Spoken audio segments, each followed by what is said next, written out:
Hello, everyone, and welcome back. On today's episode of the new HCL BigFix workshop, we're going to talk about the BigFix administration tool. So this utility is key for managing certain aspects of your BigFix installation, including masthead and license management, security and encryption settings, as well as cleanup. So on your root server, to run the tool, you're going to go to the Start menu, and you're going to click on BigFix Administration Tool. Since I've run it recently, it's here in my recent programs listing. In order to use the BigFix Administration Tool, you first need to specify your site signing key, your license PVK file. So if that hadn't been pre-populated, I would just browse to where that was. Make sure you have a backup copy of your license PVK file, simply because without this site signing key, you will not be able to run the BigFix administration tool. You will also not be able to do platform upgrades, so it is essential that this license PVK file is backed up. With that, we're going to say OK. And now it is asking us for the site admin private key password. I'm going to enter that. This password is set at installation time. If this password is lost or forgotten, it cannot be recovered. It cannot be bypassed. So ensure that you have documented this password in a safe and secure location. So once I've successfully authenticated my license PVK file and the site signing key password, the BigFix administration tool launches.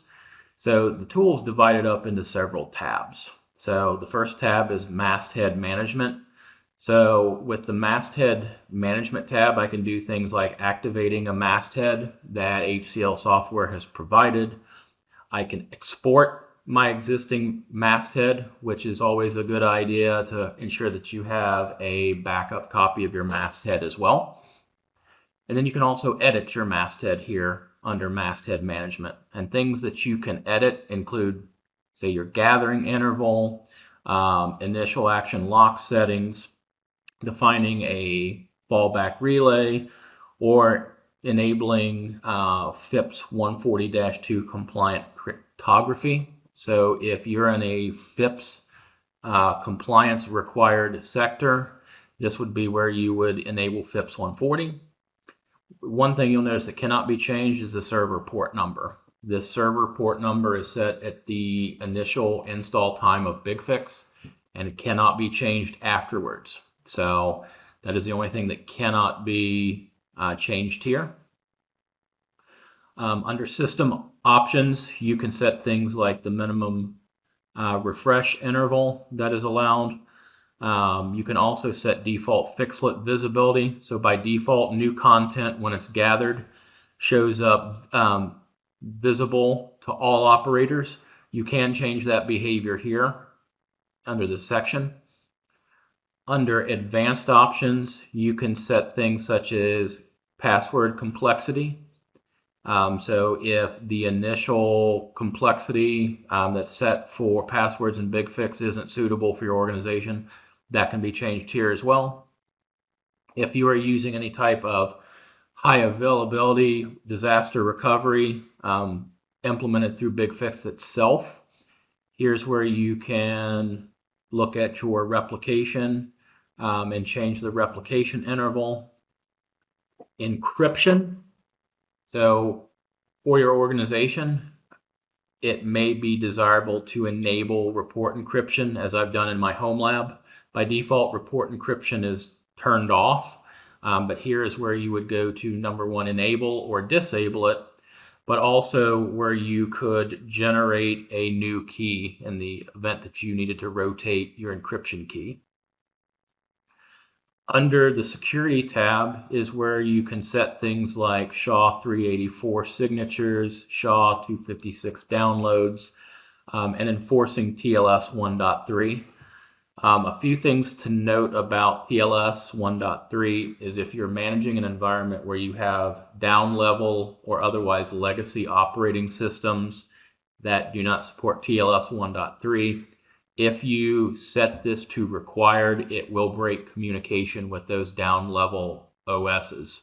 So be very careful when setting this to ensure that if you are enforcing TLS 1.3 for all communications, that all of the devices that you're managing support TLS 1.3 comms. The final thing that I want to show under the cleanup tab is the BES computer remover and the audit trail cleaner. So the BES computer remover can be run either manually or it can be run on a schedule. That essentially removes any stale computer records from devices that have not checked in for a period of time. You can also remove their records from the database to ensure that the database is not just continuing to grow with old junk data. The audit trail cleaner is also useful for removing old action history, once again, to keep the BigFix database, the BF Enterprise database, clean. Couple caveats with regards to those in closing. Ensure that if you are running those on a schedule or even running them on demand, that you are doing that in accordance with any data retention and auditing requirements that your organization has. If you are a heavily compliance-driven organization, you may not be able to run those utilities on a schedule as often as you want. So consult with your security and compliance teams just to ensure that you're not removing data that might be subject to an audit.